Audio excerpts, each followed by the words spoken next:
ನಮಸ್ತೆ ಸ್ನೇಹಿತರೆ, ಕನ್ನಡ ದೀಪ ಯೂಟ್ಯೂಬ್ ಚಾನಲ್ಗೆ ನಿಮಗೆಲ್ಲರಿಗೂ ಆತ್ಮೀಯವಾದಂಥ ಸ್ವಾಗತವನ್ನು ಕೋರುತ್ತಾ ನೆನೆ ದಿನ ನಾವು ವೀಣಾ ಶಾಂತೇಶ್ವರ ಅವರು ಬರೆದಿರುವಂತಹ ಬಿಡುಗಡೆ ಕಥೆಯ ಬಗ್ಗೆ ತಿಳ್ಕೊಂಡಿದ್ವಿ ಅಲ್ವಾ. ಯಥಾವತ್ತಾಗಿ ಕತೆ ಹೇಗಿದೆಯೋ ಅದೇ ರೀತಿ ತಿಳ್ಕೊಂಡಿದ್ವಿ. ಇವತ್ತು ನಾವು ಆ ಕಥೆಯ ಸಾರ, ಕತೆ ಏನು ಹೇಳ್ತಾ ಇದೆ, ಪ್ರಮುಖವಾಗಿ ಯಾವ ಅಂಶಗಳು ಅಲ್ಲಿ ಕಾಣ್ತಿದ್ದೇವೆ ಅನ್ನೋದನ್ನು ತಿಳ್ಕೊಳ್ಳೋಣ. ಈ ಕಥೆಯ ಒಳಹೊಕ್ಕು ನೋಡೋದಾದರೆ, ಬಿಡುಗಡೆ ಅನ್ನೋ ಕತೆ ಎರಡು ದಾರಿಯಲ್ಲಿ ಸಾಗುವಂಥ ಕತೆ. ಒಂದು ಕಾಲ್ಪನಿಕ ಲೋಕದಲ್ಲಿ, ಮತ್ತೊಂದು ವಾಸ್ತವದಲ್ಲಿ. ಹೆಣ್ಣಿನ ದಾಂಪತ್ಯದ ಸತ್ಯಾಸತ್ಯತೆಯ ದರ್ಶನ ಮಾಡಿಸುವಂತಹ ಈ ಕತೆ ಆರಂಭ ಆಗೋದೇ ಕಾಲ್ಪನಿಕ ಲೋಕದಿಂದ, ಹೌದಲ್ವಾ. ಸುಂದರವಾಗಿರುವಂತಹ ಒಂದು ದಾಂಪತ್ಯದ ಕನಸನ್ನು ಕಾಣ್ತಾ ಇರ್ತಾಳೆ ಕಥಾನಾಯಕಿ ಸರೋಜಾ. ಅದು ಯಾವ ಥರ, ಪತ್ನಿಯನ್ನು ಅರ್ಥ ಮಾಡ್ಕೊಂಡಿರುವಂತಹ ಗಂಡ, ಆಕೆಗೋಸ್ಕರ ಅಡುಗೆ ಮಾಡೋವಂಥವನು, ಕೆಲಸಗಳನ್ನು ಹಂಚಿಕೊಂಡು ಸಂಬಳ ತಂದು ಹೆಂಡತಿ ಕೈ ಕೊಡೋವಂಥವನು, ಹೊರಗಡೆ ಸುತ್ತಾಡಿಸಿ ಪ್ರೀತಿಯ ಸವಿ ಮಾತುಗಳನ್ನು ಆಡೋನು, ಮಕ್ಕಳ ಜವಾಬ್ದಾರಿಯಲ್ಲಿ ತನಗೂ ಪಾಲಿದೆ ಅಂತ ಹೇಳೋನು, ಪತ್ನಿಯ ಹೂ ಮನಸ್ಸಿಗೆ ಎಲ್ಲಿ ನನ್ನಿಂದ ನೋವಾಗ್ಬಿಡುತ್ತೋ ಅಂತ ಪ್ರತಿಕ್ಷಣ ಚಿಂತೆ ಮಾಡೋನು, ನಿನ್ನನ್ನು ಪಡೆದಿದೆ ನನ್ನ ಪೂರ್ವಜನ್ಮದ ಪುಣ್ಯ ಅಂತ ಹೊಗಳವನು. ಇದೇ ಅಲ್ವಾ ಸುಖ ದಾಂಪತ್ಯ ಅಂದರೆ? ಹಾಂ, ಇದೇ ಅನಿಸುತ್ತೆ. ಕಥಾನಾಯಕಿ ಕನಸಲ್ಲಿ ತನ್ನ ಮನಸ್ಸಿನ ಆಸೆಗಳನ್ನು ಈ ರೀತಿ ಕಲ್ಪಿಸ್ಕೊತಾ ಇದ್ದಾಳೆ. ಏನು ಹೇಳಿ, ಇದೆಲ್ಲ ಕನಸು. ಕನಸಿನಲ್ಲಿ ಆಕೆ ಕಲ್ಪಿಸ್ಕೊತಾ ಇರೋದು, ಕನಸಿನಲ್ಲಿ ಬರ್ತಾ ಇರೋಂತಹ ಪ್ರೀತಿಯ ಗಂಡ ಈ ಥರ ಇದ್ದಾನೆ. ಆದರೆ ಇಂಥ ಸುಂದರ ಕನಸುಗಳಿಗೆ ತಣ್ಣೀರೆಚ್ಚೋ ಹಾಗೆ ಹೊರಗಿನ ಗದ್ದಲದಿಂದ ಮಲಗಿರೋಂಥ ಸರೋಜೆಗೆ ಎಚ್ಚರ ಆಗಿಬಿಡುತ್ತೆ. ಆಕೆಗೆ ಡಾಕ್ಟರ್ ಒಂದು ಇಂಜೆಕ್ಷನ್ ಕೊಟ್ಟು ಮಲಗಿಸಿರ್ತಾರೆ. ಮಂಪೂರಿನಲ್ಲಿ ಅವಳು ಈ ಥರ ಎಲ್ಲ ಕನಸು ಕಾಣ್ತಿರ್ತಾಳೆ. ಕನಸಿಂದ ಎದ್ದು ವಾಸ್ತವ ಪ್ರಪಂಚಕ್ಕೆ ಬರ್ತಾಳೆ. ಇದೇ ನೋಡಿ ಕಥೆಯ ಇನ್ನೊಂದು ಮಗ್ಗಲು, ವಾಸ್ತವತೆ ಅನ್ನೋದು. ಗಂಡ ಸತ್ತು ತುಂಬ ಗಂಟೆಗಳೇ ಕಳೆದೋಗ್ಬಿಟ್ಟಿದೆ. ತನ್ನ ಎದುರುಗಡೆನೇ ಗಂಡನ ಶವ ಇದೆ, ಕಂಟಿಗೆ ಕಾಣ್ತಾ ಇದೆ. ಆದರೂ ಆಕೆಗೆ ದುಃಖ ಆಗ್ತಾ ಇಲ್ಲ. ಯಾಕೆ? ಪತಿ ಸತ್ತೋಗಿದ್ದಾನೆ, ಆಕೆಗೆ ಯಾಕೆ ದುಃಖ ಆಗ್ತಾ ಇಲ್ಲ? ಯಾಕಂದರೆ ಆಕೆ ಇಲ್ಲಿವರೆಗೂ ಅನುಭವಿಸಿರುವಂತಹ ನೈಜ ಜೀವನದ ಕಟು ವಾಸ್ತವತೆ ಕನಸಿಗಿಂತ ಭಿನ್ನವಾಗಿರುತ್ತಲ್ವ. ತುಂಬಾ ಕೆಟ್ಟದಾಗಿರುತ್ತೆ ಅದು. ಕನಸಿಗೆ ತದ್ವಿರುದ್ಧವಾಗಿ ಆ ಗಂಡ ಇರ್ತಾನೆ. ಬದುಕಿರೋವಾಗಲೇ ಆಕೆಯನ್ನು ಜೀವಂತವಾಗಿ ಕೊಂದುಬಿಟ್ಟಿರ್ತಾನೆ. ಆಕೆಯ ಆಸೆಗಳನ್ನು, ಕನಸುಗಳನ್ನು ಕೊಂದಿರ್ತಾನೆ. ಹಾಗಾಗಿ ಆಕೆಗೆ ಒಂದು ಸ್ವಲ್ಪನೂ ದುಃಖ ಆಗ್ತಾ ಇಲ್ಲ. ಒಂದು ರೀತಿ ಹೇಳಬೇಕು ಅಂದರೆ, ಅವನ ತಾಳಿಯ ಅಥವಾ ದಾಂಪತ್ಯದ ಅಥವಾ ಕುಟುಂಬದ ಬಂಧನದಲ್ಲಿ ಈಕೆ ಸಿಲುಕೊಂಡಿರ್ತಾಳೆ. ಯಥೇಚ್ಛವಾಗಿ ಹೇಳಬೇಕು ಅಂದರೆ, ಆ ಗಂಡ ಅನ್ನೋ ಒಂದು ಸಂಕೋಲೆಯ ಒಳಗಡೆ ಈಕೆ ಬಂದಿ ಆಗ್ಬಿಟ್ಟಿರ್ತಾಳಲ್ವ. ಈಗ ಈಕೆಗೆ ಬಿಡುಗಡೆ ಅನ್ನೋದು ಸಿಕ್ಕಿದೆ ಸರೋಜಾಗೆ. ಗಂಡನೊಟ್ಟಿಗೆ ಯಾವುದಾದ್ರೂ ಭಾವನೆಗಳು ಜೀವಂತವಾಗಿದ್ದರೆ ತಾನೇ ಏನಾದರೂ ಅವಳಿಗೂ ಕೂಡ ಸ್ವಲ್ಪನಾದ್ರೂ ದುಃಖ ಆಗೋದು. ಎಲ್ಲ ಭಾವನೆಗಳನ್ನು ಅವನೇ ಅಳಿಸಾಕ್ಬಿಟ್ಟಿದ್ದಾನೆ, ಕೊಂದು ಹಾಕ್ಬಿಟ್ಟಿದ್ದಾನೆ. ಇನ್ನು ಯಾಕೆ ಇವಳಿಗೆ ದುಃಖ ಆಗಬೇಕು? ಇದು ಆ ಕಥೆಯ ಒಂದು ಕಿರು ನೋಟ ಅಷ್ಟೆ. ನೋಡಿ, ನಮ್ಮ ವೀಣಾ ಶಾಂತೇಶ್ವರ ಲೇಖಕಿಯವರು ಸಮಾಜದ ಕಟ್ಟುಪಾಡುಗಳ ನಡುವೆ ಹೆಣ್ಣಿಗೆ ಬಿಡುಗಡೆ ಅಥವಾ ಸ್ವಾತಂತ್ರ್ಯ ಅನ್ನೋದು ಕೇವಲ ಮಾತಿಗಷ್ಟೇ ಅನ್ನೋದನ್ನ ಎಷ್ಟು ಚೆನ್ನಾಗಿ ವರ್ಣಿಸಿದ್ದಾರೆ. ಈಕೆ ಕಲ್ತವಳಲ್ವ ಸರೋಜಾ, ಬುದ್ಧಿವಂತೆ, ವಿದ್ಯಾವಂತೆ, ಅದರಲ್ಲೂ ಒಳ್ಳೆ ಕೆಲಸದಲ್ಲಿದ್ದವಳು, ಉದ್ಯೋಗಸ್ಥೆ, ಬ್ಯಾಂಕ್ನಲ್ಲಿ ಕೆಲಸ ಮಾಡ್ತಿದ್ದವಳಲ್ವ. ಹೊರಗಡೆ ಬಂದು ಬದುಕೋದಾಗಿತ್ತು. ಆದರೆ ನಮ್ಮ ಸಮಾಜದಲ್ಲಿ ಈ ದಾಂಪತ್ಯ, ಕುಟುಂಬ ಅನ್ನೋದಕ್ಕೆ ಎಷ್ಟು ಮನ್ನಣೆ, ಒಂದು ಹೆಣ್ಣಿಗೆ ಗೌರವ ಸಿಗೋದೇ ಸಂಸಾರದಲ್ಲಿ. ಅದನ್ನು ಇಲ್ಲಿ ತುಂಬ ಚೆನ್ನಾಗಿ ಕಟ್ಕೊಟ್ಟಿದ್ದಾರೆ. ಸರೋಜಾ ಆಧುನಿಕ ಹೆಣ್ಣಿನ ಆಸೆ ಆಕಾಂಕ್ಷೆಗಳನ್ನು ಹೊತ್ತವಳಂತೆ ಕಂಡರೂ ಕೂಡ ತನ್ನ ಹಿಂದಿನ ಪೀಳಿಗೆಯವರು ಬಾಳಿ ಬದುಕಿದ ರೀತಿಯನ್ನೇ ತಾನೂ ಜೀವಿಸಿದ್ದು ದುರ್ವಿಧಿ ಅಂತಲೇ ಹೇಳ್ಬೋದು. ನೋಡಿ, ಇಷ್ಟೊಂದು ಅವಮಾನ, ದಬ್ಬಾಳಿಕೆ, ಒಂದು ರೀತಿ ಅಸಹನೀಯ ವಾತಾವರಣದಲ್ಲಿ ಇರೋದಕ್ಕಾದರೂ ಆಗುತ್ತಾ? ಹೊಸದಾಗಿ ಮದುವೆ ಮಾಡ್ಕೊಂಡು ಬಂದಾಗ ಏನೆಲ್ಲ ಕನಸು ಕಟ್ಕೊಂಡಿರ್ತಾರಲ್ವ, ನನ್ನ ದಾಂಪತ್ಯ ಹಂಗಿರಬೇಕು, ಹಿಂಗಿರಬೇಕು, ಇಷ್ಟು ಚೆನ್ನಾಗಿರಬೇಕು ಅಂತೆಲ್ಲ. ಆದರೆ ದಾಂಪತ್ಯ ಜೀವನದ ನಿರೀಕ್ಷೆಗಳೆಲ್ಲ ಹುಸಿಯಾಗಿ ಕಲಿತಿರೋಂತಹ ವಿದ್ಯೆ, ಗಿಟ್ಟಿಸ್ಕೊಂಡಿರೋಂಥ ಕೆಲಸ, ಇದು ಯಾವುದಕ್ಕೂ ಬೆಲೆನೇ ಇಲ್ಲದೆ ಮನೆಯ ಊಳಿಗದವಳಂತೆ ಕತ್ತೆ ಹಾಗೆ ದುಡಿಯೋಂಥ ಈ ಸರೋಜಾ ಪ್ರತಿ ಹೆಜ್ಜೆ ಹೆಜ್ಜೆಯಲ್ಲೂ ಗಂಡನ ಚುಚ್ಚು ಮಾತುಗಳನ್ನು ಎದುರಿಸ್ತಾ ಇರ್ತಾಳೆ. ಗಂಡೆಂಬ ದರ್ಪದ ದಬ್ಬಾಳಿಕೆ, ಗಂಡನ ದೌರ್ಜನ್ಯ, ಇವೆಲ್ಲಕ್ಕೂ ಒಟ್ಟಾಗಿ ಸರೋಜಾ ತನ್ನ ಬದುಕನ್ನೇ ಒತ್ತೆಯಾಗಿಟ್ಬಿಟ್ಟಿರ್ತಾಳೆ. ಹಾಗೋ ಹೀಗೋ ಹರಸಾಹಸ ಮಾಡಿ ತನಗಾಗ್ತಿರೋಂಥ ನೋವನ್ನು, ತನ್ನ ನಿರೀಕ್ಷೆ ಅಥವಾ ಹಕ್ಕುಗಳನ್ನು ಪಡ್ಕೊಬೇಕು ಅಂತ ತೀರಾ ಮೆಲುದನಿಯಲ್ಲಿ ತನ್ನ ಗಂಡನ ಹತ್ರ ಮಾತಾಡೋದಕ್ಕೆ ಅಂತ ಪ್ರಯತ್ನ ಮಾಡಿದ್ರೂ ಕೂಡ ಆಕೆಗೆ ಸಿಗ್ತಾ ಇದ್ದಿದ್ದೇನು? ಸಹಿಸಲಾರದಂತಹ ಅವಮಾನ ಅಥವಾ ಅಪಮಾನ, ದಬ್ಬಾಳಿಕೆ, ನೋವು ಬರೀ ಇದೆ. ಆ ದೇವ್ರ ತಲೆ ಮೇಲೆ ಒಂದಿನ ಹೂವು ತಪ್ತಿತ್ತೋ ಏನೋ. ಆದರೆ ಪಾಪ ಈ ಸರೋಜಾಗೆ ತನ್ನ ಗಂಡ ಪ್ರತಿದಿನವೂ ಬಿಡದೆ ಅವಳನ್ನ ಬೈತಾ ಇದ್ದ, ಅವಮಾನ ಮಾಡ್ತಾ ಇದ್ದ. ಅವಳಿಗೆ ಒಂದು ಕವಡೆ ಕಾಸಿನ ಕಿಮ್ಮತ್ತು ಕೂಡ ಕೊಡ್ತಾ ಇರಲಿಲ್ಲ. ಎಲ್ಲ ನನ್ನಿಂದನೇ ಮನೆ ನಡೀತಾ ಇರೋದು, ನಾನೇ ಎಲ್ಲ, ನನ್ನ ಬಿಟ್ಟರೆ ಇನ್ಯಾರೂ ಇಲ್ಲ, ಇನ್ಯಾರು ಲೆಕ್ಕಕ್ಕೆ ಇಲ್ಲ ಅನ್ನೋ ಥರದಲ್ಲಿ ವರ್ತಿಸ್ತಾ ಇದ್ದ. ಇವಳು ಚೆನ್ನಾಗಿ ಓದ್ಕೊಂಡಿದ್ದವಳು, ಕೆಲಸದಲ್ಲಿದ್ದವಳೆ ಅಲ್ವಾ, ಆಫೀಸರ್ ಬೇರೆ ಈಕೆ. ಅವಳಿಗೆ ಕನಿಷ್ಠ ಪಕ್ಷ ಒಂದು ಸ್ವಲ್ಪನಾದರೂ ಗೌರವ ಕೊಡ್ಬೋದಾಗಿತ್ತಲ್ವ, ಹೆಂಡತಿ ಅನ್ನೋ ಪ್ರೀತಿ ತೋರಿಸ್ಬೋದಾಗಿತ್ತಲ್ವ. ಏನಿರಲಿಲ್ಲ ಇವಳ ಹತ್ರ, ಎಲ್ಲನೂ ಇತ್ತು. ಗಂಡ ಆದವನು ಅದನ್ನು ಗುರುತಿಸ್ಬೇಕಾಗಿತ್ತು. ನನ್ನ ಹೆಂಡತಿ ಚೆನ್ನಾಗಿ ಓದ್ಕೊಂಡಿದ್ದಾಳೆ, ಒಳ್ಳೆ ಕೆಲಸದಲ್ಲಿದ್ದಾಳೆ, ನಾನು ಸ್ವಲ್ಪ ಅವಳಿಗೆ ಪ್ರೀತಿ ಕೊಡಬೇಕು, ಅವಳ ಆಸಕ್ತಿ ಏನು, ಅಭಿರುಚಿ ಏನು, ಇದೆಲ್ಲ ತಿಳ್ಕೊಬೇಕು. ಯಾವುದಕ್ಕೂ ಪ್ರಯತ್ನನೇ ಪಡಲಿಲ್ಲ ಅವನು.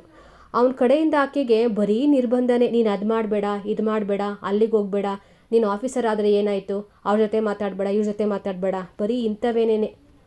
ಅವಳಿಗೊಂದು ರೀತಿ ಮನೆ ಜೈಲು ಅನ್ನೋ ಥರ ಫೀಲ್ ಆಗ್ತಾ ಇತ್ತು ಸರೋಜಾಗೆ. ಇಷ್ಟೆಲ್ಲ ಸಹಿಸ್ಕೊಬೇಕಾದಂಥ ಪರಿಸ್ಥಿತಿ ಆಕೆಗೆ ಯಾಕಿತ್ತು ಅಂತಂದರೆ, ತನ್ನ ಕುಟುಂಬವನ್ನು ಉಳಿಸ್ಕೊಬೇಕು ಅಂತ ಆಕೆ ತುಂಬಾ ಕಷ್ಟಪಡ್ತಾ ಇದ್ಲು. ಮಕ್ಕಳಿಗೋಸ್ಕರ ಗಂಡನನ್ನು ಬಿಟ್ಟು ಹೊರ ನಡೆದುಬಿಟ್ರೆ ನನ್ನ ಮಕ್ಕಳಿಗೆ ಮುಂದೆ ಕಷ್ಟ ಆಗುತ್ತೆ, ಮತ್ತು ಸಮಾಜದಲ್ಲಿ ನನಗೆ ಮರ್ಯಾದೆ ಇರೋದಿಲ್ಲ ಅನ್ನೋದನ್ನು ತುಂಬಾ ನಂಬ್ಕೊಂಡ್ಬಿಟ್ಟಿದ್ರಲ್ವ. ಹಾಗಾಗಿ ಗಂಡನೊಂದಿಗೆ ಏನೇ ಆದರೂ ಕೂಡ ಸಹಿಸ್ಕೊಂಡು ಬಾಳ್ತಾಯಿದ್ರು. ದುರ್ವಿಧಿ ಏನು ಅಂತಂದರೆ, ಪಾಪ ಮಕ್ಕಳ ದೃಷ್ಟಿಯಲ್ಲಿ ಅಮ್ಮ ತುಂಬ ಸುಂದರ ಬದುಕನ್ನು ಜೀವಿಸಿದ್ದಾಳೆ, ಆಕೆದು ಒಂದು ಯಶಸ್ವಿ ದಾಂಪತ್ಯ ಅಂದ್ಕೊಂಡ್ಬಿಟ್ಟಿದ್ರು. ಕಾರಣ ಆಕೆ ತುಂಬ ತಾಳ್ಮೆ ಹಾಗೆ ಮೌನಿಯಾಗಿದ್ಲಲ್ವ. ತನಗಾಗ್ತಿರೋಂಥ ಈ ಕಷ್ಟ ನೋವುಗಳನ್ನು ಮಕ್ಕಳ ಹತ್ರ ಹೇಳ್ಕೊತಾನೆ ಇರಲಿಲ್ಲ. ಒಳಗೊಳಗಡೆ ಎಲ್ಲನೂ ಆಕೆನೇ ಅನುಭವಿಸ್ಕೊತಾ ಇದ್ಲಲ್ವ. ಹಾಗಾಗಿ ನನ್ನಪ್ಪ ನನ್ನಮ್ಮ ತುಂಬ ಅದ್ಭುತವಾಗಿರುವಂಥ ದಾಂಪತ್ಯವನ್ನು ನಡೆಸ್ತಾ ಇದ್ದಾರೆ ಅಂತ ಮಕ್ಕಳು ಅಂದ್ಕೊಂಡಿದ್ರು. ಸುದೀರ್ಘ 35 ವರ್ಷದ ದಾಂಪತ್ಯ ಗಂಡನ ಸಾವಿನೊಂದಿಗೆ ಅಂತ್ಯ ಆಗ್ತಾ ಇದೆ. ಪಾಪ ಮಕ್ಕಳು ಅನ್ಕೋತಾ ಇದ್ದಾರೆ, ನಮ್ಮ ಅಮ್ಮನಿಗೆ ದುಃಖ ಆಗ್ತಾ ಇದೆ, ನಮ್ಮ ಅಪ್ಪನ ಕಳ್ಕೊಂಡ್ಬಿಟ್ಟು ಅವ್ರಿಗೆ ಆ ದುಃಖವನ್ನು ವ್ಯಕ್ತಪಡಿಸೋದಕ್ಕೆ ಆಗ್ತಾ ಇಲ್ಲ ಅಂತ ಅನ್ಕೊತಾ ಇದ್ದಾರೆ. ಇವಳಿಗೆ ದುಃಖನೇ ಆಗ್ತಾ ಇಲ್ಲ. ಯಾಕೆ? ಆಗಲೇ ಹೇಳಿದ್ನಲ್ವ, ಆಕೆಯ ಕನಸುಗಳನ್ನು ಕೊಂದಿರೋನು ಅವನು, ಆಕೆಯನ್ನು ನಿರ್ಜೀವ ವಸ್ತುವಾಗಿ ಟ್ರೀಟ್ ಮಾಡಿರೋನು. 35 ವರ್ಷಗಳ ಕಾಲ ಸಂಸಾರ ಮಾಡಿದರೂ ಕೂಡ ಅವನ ಇಲ್ಲದಿರುವಿಕೆ ಅಷ್ಟೇನು ಪರಿಣಾಮ ಬೀರ್ತಿಲ್ಲ ಆಕೆಗೆ. ಆಕೆ ಎಲ್ಲೋ ಮನಸ್ಸಿನ ಆಳದಲ್ಲಿ ತನ್ನ ಬಿಡುಗಡೆಗೋಸ್ಕರ ಕಾದಿರಬೇಕು. ಗಂಡನ ಕ್ರೌರ್ಯ ಆಕೆಗೆ ಹೀಗನಿಸಿರೋದು ಸಹಜ ಅಂತಲೇ ನಮಗೂ ಕೂಡ ಅನಿಸುತ್ತೆ. ನೀರಸ ಅಥವಾ ಪೊಳ್ಳು ದಾಂಪತ್ಯ ಯಾವುದೇ ಹೆಣ್ಣು ಅಥವಾ ಗಂಡಿಗಾಗಲಿ ಅದು ಬೇಕು ಅಂತ ಅನಿಸೋದೇ ಇಲ್ಲ ಅಲ್ವಾ. ಸರೋಜಾಳ ಅಸ್ತಿತ್ವದ ಬಗ್ಗೆ, ಆಕೆಯ ವ್ಯಕ್ತಿತ್ವದ ಬಗ್ಗೆ, ಬಯಕೆ, ಬುದ್ಧಿ, ದುಡಿಮೆ, ಆಕೆಯ ತ್ಯಾಗ, ಹಾಗೆ ಕುಟುಂಬವನ್ನು ಯಶಸ್ವಿಯಾಗಿ ನಿರ್ವಹಿಸುವಂತಹ ಚಾಕಚಕ್ಷತೆ, ಇದು ಯಾವುದಕ್ಕೂ ಒಂದಿಷ್ಟು ಬೆಲೆ ಕೊಡದೆ, ತನ್ನ ತಪ್ಪಿನ ಬಗ್ಗೆನೂ ಕೂಡ ಆತ್ಮವಿಮರ್ಶೆ ಮಾಡಿಕೊಳ್ಳದೆ ಸದಾಕಾಲ ಇವಳನ್ನ ಕೀಳಾಗಿ ನೋಡ್ತಿದ್ದಂಥ ಗಂಡ, ಪ್ರೀತಿಯ ಒಂದು ಮುಖದ ಪರಿಚಯವನ್ನು ಕೂಡ ಮಾಡಿಸ್ತಲೇ ಇರೋಂತಹ ಗಂಡ ಈಗ ಸಾವಿನ ಮನೆ ಸೇರಿದ್ದಾನೆ. ಈಕೆಗೆ ಏನು ಪ್ರತಿಕ್ರಿಯೆ ತೋರಿಸ್ಬೇಕು ಅಂತಲೂ ಕೂಡ ಗೊತ್ತಾಗ್ತಾ ಇಲ್ಲ. ಯಾವ ಹೆಣ್ಣು ಕೂಡ ತನ್ನ ಗಂಡನ ಸಾವನ್ನು ಬಯಸೋದಿಲ್ಲ. ಆದರೆ ಅವ್ರು ಕೊಡುವಂತಹ ಹಿಂಸೆ, ದಬ್ಬಾಳಿಕೆ ಅಥವಾ ಕ್ರೌರ್ಯ, ಮಾನಸಿಕವಾಗಿ ಟಾರ್ಚರ್ ಕೊಡ್ತಾರಲ್ಲ, ಅದಂತೂ ಅಸಹನೀಯ ಅಂತಲೇ ಹೇಳ್ಬೋದು. ಅನುಭವಿಸೋಕ್ಕೂ ಆಗದೆ, ಬಿಡೋಕ್ಕೂ ಆಗದೆ, ಜೊತೆಲಿರೋದಕ್ಕೂ ಆಗದೆ ಒದ್ದಾಡೋಂಥ ಹೆಣ್ಣಿನ ಜೀವನ ಹೇಗಾದರೂ ಸರಿ ನಮಗಿದ್ರಿಂದ ಮುಕ್ತಿ ಕೊಡಿಸ್ಬಿಡಪ್ಪ ಅಂತ ಭಗವಂತನ ಹತ್ರ ಒಂದು ಸತಿ ಆದರೂ ಕೇಳ್ಕೊಂಡೇ ಇರ್ತಾರೆ. ನಮಗೆ ಈ ಜೀವನ ಬೇಡ ಅನ್ನೋ ಥರದಲ್ಲಿ. ಎಷ್ಟೇ ಕಲ್ತರೂ ಕೂಡ ತಾನು ಹೆಣ್ಣು ಈಗ ಕೈ ಹಿಡ್ದವನ ಪತ್ನಿಯಾಗಿ ಜೀವಿಸಬೇಕು ಅನ್ನೋದನ್ನು ಸರೋಜಾ ನಿರಾಕರಿಸದೆ ಕಗ್ಗಂಟಿನ ಜೀವನವನ್ನು ಸ್ವೀಕರಿಸ್ಬಿಡ್ತಾಳೆ. ಹಾಗಂದು ಮಾತ್ರಕ್ಕೆ ಗಂಡು ಆಕೆಯನ್ನು ಇಷ್ಟು ನಿಕೃಷ್ಟವಾಗಿ ನಡೆಸ್ಕೊಳ್ಳೋದು ಕೂಡ ತೀರಾ ತಪ್ಪು. ಯಾಕಂದರೆ ಗಂಡು ಹೆಣ್ಣಿನ ಸಂಬಂಧ ಅನ್ಯೋನ್ಯವಾಗಿರಬೇಕೇ ಹೊರತು ಅನ್ಯಾಯವಾಗಿರಬಾರ್ದು. ಹೆಣ್ಣಿನ ಮೇಲೆ ದಬ್ಬಾಳಿಕೆ ನಡೆಸಬಾರ್ದು. ಯಾಕಂದರೆ ಇಬ್ಬರೂ ಕೂಡ ಸರಿಸಮಾನರೇ ಅಲ್ವಾ, ಯಾರೂ ಹೆಚ್ಚಲ್ಲ, ಯಾರೂ ಕಮ್ಮಿ ಅಲ್ಲ. ಸರೋಜಾ ತನ್ನ 35 ವರ್ಷದ ದಾಂಪತ್ಯದಲ್ಲಿ ಕನಸಲ್ಲಾದರೂ ಕೂಡ ಒಂದು ಕ್ಷಣ ತನ್ನ ಪತಿ ಈ ಥರನೇ ಇರಬೇಕು ಅಂತ ಕಲ್ಪಿಸ್ಕೊಂಡು ಚಿತ್ರಿಸ್ಕೊಂಡಿದ್ದಾಳೆ ಕನಸಲ್ಲಿ. ಆಕೆಯ ಕಲ್ಪನೆಯಲ್ಲಿ ಅವನೊಬ್ಬ ಪರ್ಫೆಕ್ಟ್ ಅದ್ಭುತ ಗಂಡ, ಆದರೆ ನಿಜ ಜೀವನದಲ್ಲಿ ಕೆಟ್ಟು ಕ್ರೂರಿ ಗಂಡ. ಪತಿ ಬದುಕಿದಷ್ಟೂ ದಿನ ತನ್ನ ಬದುಕನ್ನು ಜೀವಿಸುವಂಥ ಅವಕಾಶನೇ ಕೊಡಲಿಲ್ಲ. ಯಾರಿಗೆ? ಸರೋಜಾಗೆ. ಡಾಕ್ಟರ್ ಕೊಟ್ಟಿರೋಂಥ ಔಷಧಿ ಮಂಪರು ಹಿಡಿದ ತಕ್ಷಣ ಅವಳು ಏನು ಮಾಡ್ತಾಳೆ? ಅಡುಗೆ ಮನೆಗೆ ಹೋಗಿ ಹಾಲು ಕುಡಿದು ಮತ್ತೆ ಮೊದಲಿದಂಥ ಸ್ಥಳಕ್ಕೆ ಬಂದು ಕೂರ್ತಾಳೆ. ಮತ್ತು ಇಲ್ಲಿ ತಪ್ಪಾಗಿ ಅರ್ಥ ಮಾಡ್ಕೊಬೇಡಿ, ಅವಳು ಆತ ಸತ್ತೋಗಿರೋದಕ್ಕೆ ಹಾಲು ಕುಡ್ದಿದ್ದಾಳೆ ಅಂತ ಇಲ್ಲ. ಅವಳು ಆತನಿಂದ ಬಿಡುಗಡೆಯನ್ನು ಹೊಂದಿದ್ದಾಳಲ್ವಾ, ಅವಳು ಇಷ್ಟದಂತೆ ಇನ್ನು ಏನು ಬೇಕಾದರೂ ಮಾಡ್ಬೋದಾಗಿತ್ತು. ತನ್ನದೇ ಸ್ವಂತ ಬದುಕನ್ನು ತನ್ನ ಇಚ್ಛೆಯಂತೆ ಇನ್ನು ಮುಂದೆ ಆದರೂ ಬದುಕ್ಬೋದಲ್ಲ ಅಂತ ಆಕೆಗೆ ಅನಿಸಿದೆ. ಆಕೆಗೆ ಆ ತಕ್ಷಣದಲ್ಲಿ ಒಂದು ಬಿಸಿ ಬಿಸಿ ಕಾಫಿ ಕುಡಿಬೇಕು ಅಂತ ಅನಿಸಿದೆ. ಆದರೆ ಈಗ ಯಾರ ಹತ್ರ ಕೇಳೋದು? ಸಾಧ್ಯ ಇಲ್ಲ ಅಲ್ವಾ. ಹಾಗಾಗಿ ಅಡುಗೆ ಮನೇಲಿ ಕಾಯಿಸಿಟ್ಟಿರೋಂತಹ ಹಾಲನ್ನೇ ಹೋಗಿ ಕುಡಿದು ಬರ್ತಾಳೆ. ಅವಳು ಮಾಡೋಂಥ ಮೊದಲನೇ ಕೆಲಸ, ತಾನು ಇಷ್ಟಪಟ್ಟು ಮಾಡೋಂತಹ ಮೊದಲನೇ ಕೆಲಸ ಇದು. ಅದಕ್ಕೆ ಹೇಳೋದು, ದಾಂಪತ್ಯದಲ್ಲೇ ಆಗಲಿ ಅಥವಾ ಪ್ರೀತಿಯಲ್ಲೇ ಆಗಲಿ ಅಥವಾ ಯಾವುದೇ ಸಂಬಂಧದಲ್ಲಿ ಪರಸ್ಪರವಾಗಿ ಪ್ರೀತಿ ಇರಬೇಕು, ಪರಸ್ಪರವಾಗಿ ಗೌರವ ಇರಬೇಕು, ಪರಸ್ಪರವಾಗಿ ನಂಬಿಕೆ ಇರಬೇಕು. ಎಲ್ಲ ಒಂದು ಕಡೆಯಿಂದನೇ ಆಯಿತು ಅಂತಂದರೆ, ಇನ್ನೊಬ್ಬರ ಕಡೆಯಿಂದ ದಬ್ಬಾಳಿಕೆ ಆಯಿತು ಅಂದರೆ ಅಲ್ಲಿ ಯಾವ ಸಂಬಂಧನೂ ಉಳ್ಕೊಳ್ಳೋದಿಲ್ಲ. ಫಾರ್ ಎಕ್ಸಾಂಪಲ್, ಇವಾಗ ಪ್ರೀತಿ ಮಾಡ್ತಾರಲ್ವಾ, ತುಂಬಾ ಪ್ರೀತಿ ಮಾಡ್ತಾರೆ, ಗೌರವಪೂರ್ವಕವಾಗಿಯೇ ಇರ್ತಾರೆ. ಯಾವುದೋ ಒಂದು ಕಾರಣಕ್ಕೆ ಇಬ್ಬರು ದೂರ ದೂರ ಆಗ್ಬಿಡ್ತಾರೆ. ಆವಾಗ ಇಬ್ಬರಿಗೂ ಬೇರೆ ಬೇರೆ ಜೀವನ ಇರುತ್ತೆ. ದಾಂಪತ್ಯದಲ್ಲಿ ಹಂಗಾಗೋದಿಲ್ಲ. ಯಾಕಂದರೆ ಎರಡೂ ಕುಟುಂಬ ನೋಡಿ ಒಪ್ಪಿಗೆ ಕೊಟ್ಟು ಮದುವೆ ಮಾಡಿಸಿರ್ತಾರಲ್ವ. ಹಾಗಾಗಿ ಏನೇ ಕಷ್ಟ ಸುಖ ಬಂದರೂ ಕೂಡ ಇಬ್ಬರು ಹಂಚ್ಕೊಂಡು ಜೀವನ ಮಾಡಬೇಕಾಗಿರುತ್ತೆ. ತೀರಾ ಹಳೆ ಹಿಂದಿನ ಕಾಲದಲ್ಲಿ ಹೆಂಗಿತ್ತು, ಗಂಡ ಎಷ್ಟೇ ಟಾರ್ಚರ್ ಕೊಡಲಿ ಅಥವಾ ಹೊಡಿಲಿ ಬಡಿಲಿ ಅದನ್ನೆಲ್ಲ ಸಹಿಸ್ಕೊಂಡು ಹೆಂಡತಿ ಆದವಳು ಅದೇ ಸಂಸಾರವನ್ನು ನಿಭಾಯಿಸ್ಕೊಂಡು ಹೋಗ್ಬೇಕಾಗಿತ್ತು. ಎಲ್ಲ ಕೆಲಸ ಕಾರ್ಯಗಳನ್ನು ಆಕೆನೇ ಮಾಡಬೇಕಾಗಿತ್ತು. ಅವಳ ಜವಾಬ್ದಾರಿ ಅದು, ಅವಳ ಕರ್ತವ್ಯ ಅಂತಲೇ ಪ್ರತಿಯೊಬ್ಬ ಗಂಡನೂ ಕೂಡ ಅವಳ ಮೇಲೆ ಹಾಕ್ಬಿಟ್ಟಿದ್ರು ಎಲ್ಲ. ಆದರೆ ಇವಾಗ ಪರಿಸ್ಥಿತಿ ಬದಲಾಗಿದೆ. ಗಂಡು ಹೆಣ್ಣು ಇಬ್ಬರು ಸಮಾನರು, ಇಬ್ಬರು ಎಲ್ಲ ಕೆಲಸನೂ ಮಾಡ್ಬೋದು, ಯಾವುದೇ ರೀತಿಯಾದಂಥ ತಾರತಮ್ಯ ಇಲ್ಲ ಅಂತ ಹೇಳ್ತಾರೆ. ಈ ಕಥೆಯಲ್ಲಿ ಸರೋಜಾ ಗಂಡ ಕೊಡೋಂಥ ಹಿಂಸೆನ ಸಹಿಸ್ಕೊಂಡು 35 ವರ್ಷ ಸಂಸಾರ ಮಾಡಿದ್ದಾಳೆ. ಆದರೆ ಈ ಥರ ಹಿಂಸೆ ಕೊಡೋಂಥ ಗಂಡ ಏನಾದರೂ ಈಗಿನ ಹೆಣ್ಮಕ್ಳಿಗೆ ಸಿಕ್ಬಿಟ್ರೆ 30 ದಿನವೂ ಇರೋದಿಲ್ಲ. ಅಲ್ಲ, ಈ ಥರ ಹಿಂಸೆ ಕಿರುಕುಳ ಕೊಟ್ಟರೆ ಯಾರಿರ್ತಾರೆ ಹೇಳಿ?